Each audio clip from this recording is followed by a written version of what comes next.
Hi there, this is Ranjit from Tech2Buzz.com, and in this video we're going to do the full review for the Samsung Galaxy Young. I had already done the unboxing for this phone, so you can check out this video for more info.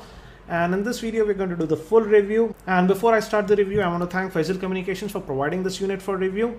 And Faisal Communications quoted me a street price of around rupees 8,000 for this phone. And this is an entry-level Android phone by Samsung.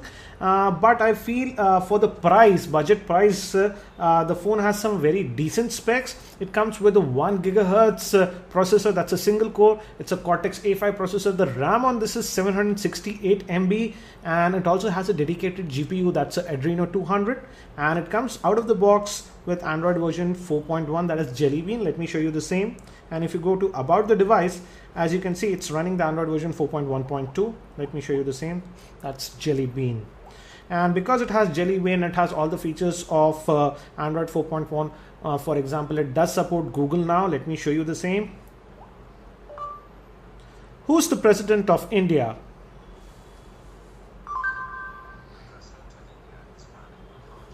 So as you can see, that works fine. And also, if you hit this home button for a while and you hit this button, you get to the Google Now access. And before I continue, let me give you a quick physical overview. On the top, we have this 3.5mm headphone jack, and we have this power button on the side. Actually, this nice chrome style finish that we see. Actually, in terms of looks, it looks like a mini Galaxy S3. And on the bottom, we have the microphone, the micro USB charging slot, and over here we have the volume rocker. Again, the phone is very small to hold. If you compare it with larger size phones, for example, this is the Xperia ZL, and that's a 5-inch phone. As you can see, it's pretty small, but it's comfortable to hold, I would say. And it's a dual SIM Android phone, and it has a 1300 milliampere battery. Regarding the battery life, I did all my testing with just a single SIM on 3G connection, and I would say with the single SIM it can last you one working day. But again, as it's a dual SIM Android phone, Samsung should have put a slightly larger capacity battery. But if you're going to use it with the single SIM, then it should suffice, I would say. And it comes with the Android TouchWiz that we have seen in other Samsung phones, and you can use this gesture and we get up to 7 home screens. And this is the app tray. You can also use this gesture here, as you can see. So again, I like the fact that Samsung did not cripple this phone like some other budget oriented Android phones, and I'm glad that Samsung has put in 768 MB of RAM, and that much RAM is more than sufficient to run this phone. Again, it's not the stock Android experience as we have seen in other Samsung phones. You get this quick toggle tray over here. It does not have the auto brightness sensor, but again, that's not an issue because you can adjust the brightness quickly from here. And I'm glad to say that outdoors, if you keep the brightness at full, it's also fairly legible, I would say, in direct sunlight. Coming to the call quality, I would say the call quality was excellent. I have no issues with the phone. One thing that I do not like is that, again, it can be omitted because of the budget price. It does not have a front-facing camera, and the rear-facing camera is just a 3-megapixel shooter. But again, the quality of photographs that I got from this is nothing great. So in terms of camera, I was not that impressed. But overall, I would say it's a decent phone, and the screen size is a 3.27-inch screen, and it comes with a decent resolution of 320 by 480. And also, I would say the screen quality is pretty decent. I would say it's nothing like IPS grade screen. Yes, if you tilt the phone too much, the viewing angles start to fade in, but overall it's a much better screen that I've seen. Generally, manufacturers, for example, if you look at the Sony Xperia E, which is also a budget oriented phone, the screen on that is much worse than this. So in terms of the quality of screen that Samsung has put, I would say it's a pretty decent one. Now also let me show you the amount of free RAM that's available.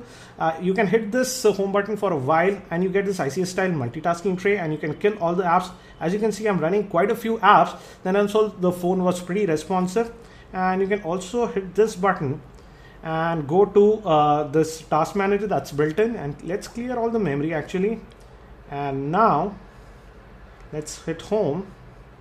It's going to take time because we just cleared all the memory. And let's fire up this Android system info that I have. And as you can see, the The RAM that free we are getting if we kill all the apps is 334, and due to this the phone was extremely responsive for most of the time. Yes, occasionally I saw a lag or so, but for the most part the phone was very fluid to operate, and I'm glad that at this price point also we are getting such a decent performance. So kudos to Samsung for optimizing the phone, and again I thank that they have put this 768 MB of RAM on this phone. Now we are connected to our Wi-Fi network, and let's fire up our web browser. Let's fire up this web browser and let's go to tech2buzz.com. Again, one thing is that as the screen size is just 3.2 inches, it's a fairly small phone, so typing can be a little bit difficult, I would say. But if you plan to buy the phone, just keep that into mind. You have to be careful while typing. So let's go to our website, that's tech2buzz.com, and as you can see it loaded actually fairly quickly, and the pinch to zoom gesture is also fairly responsive. The only thing is that as the screen resolution is pretty low, very small text becomes a little bit fuzzy, but again we can't expect very high resolution screens at this price point. And let's try to play back this YouTube video that's embedded. Let's open this web page and let's change the orientation now, and that's also decently quick, I would say. And let's try to play back this video that's embedded. Hi there, this is Ranjit from tech2buzz.com, and in this video we're going to compare the two hottest Android phones by Sony, the Sony Xperia Z and the ZN. Both the phones are... So as you can see, that was also a decent experience, and the speaker phone actually it is adequately loud and clear, so no issues regarding that. So let me get out of the browser. Coming to the media playback also, I had some decent experience, I would say, and I downloaded this MX player. You can download it for free from the Android market, and let's try to play back this video.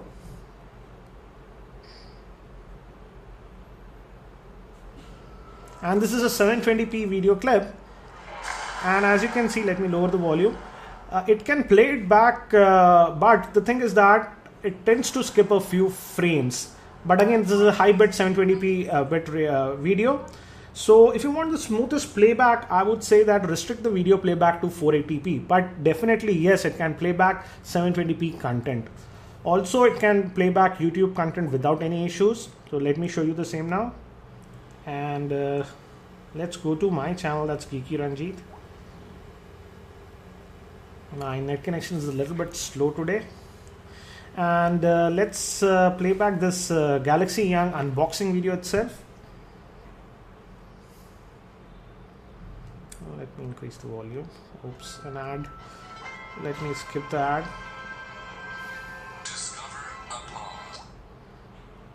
And as you can see, it can play it back in high quality. Do the unboxing and overview of the Samsung Galaxy Young, and this is a very affordable dual SIM. So in terms of YouTube playback, I had no issues with the phone. It's decent enough, I would say. Now coming to multi-touch points, I got two multi-touch points. Let me show you the same. And as you can see, also I could do a decent amount of gaming with this. I would say gaming up to medium games are playable on this. I actually made a dedicated video regarding the gaming performance of this phone, so you can check out this video for more info. And it can play games up to Dead Trigger, I would say. Dead Trigger is a medium range game, and I would say it was playable, but it did tend to skip a few frames. But casual games like Angry Birds, Subway Surfer, etc. run really fine. Again, you can check out the gaming video that I made it for the review, and also in that video I have shown the benchmarks, so you can check out that video.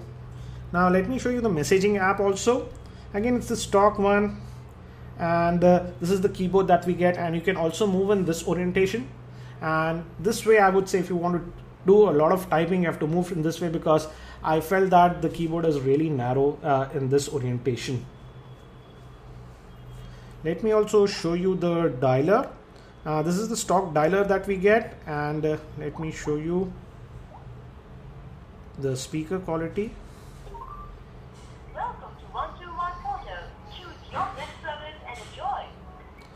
Also regarding the cell reception, I had no issues. The calls were very clear. Let me also show you the camera. The camera is just a 3 megapixel, and let me bring this box, and actually it does take the photographs pretty quickly, but again the quality of photographs I would say is nothing great, and also it does not have a LED flash. Let me show you this photograph and some other photographs that I have taken. And also I noticed sometimes the gallery, as you can see, the photograph is not that sharp and it's a little bit fuzzy. These are some of the photographs that I've took. So I would say definitely the biggest con with this phone is the very low resolution camera, and again the pictures that I took are really fuzzy. Outdoors it's a little bit decent I would say, but indoors I would say the pictures have a lot of noise and they are also blurry.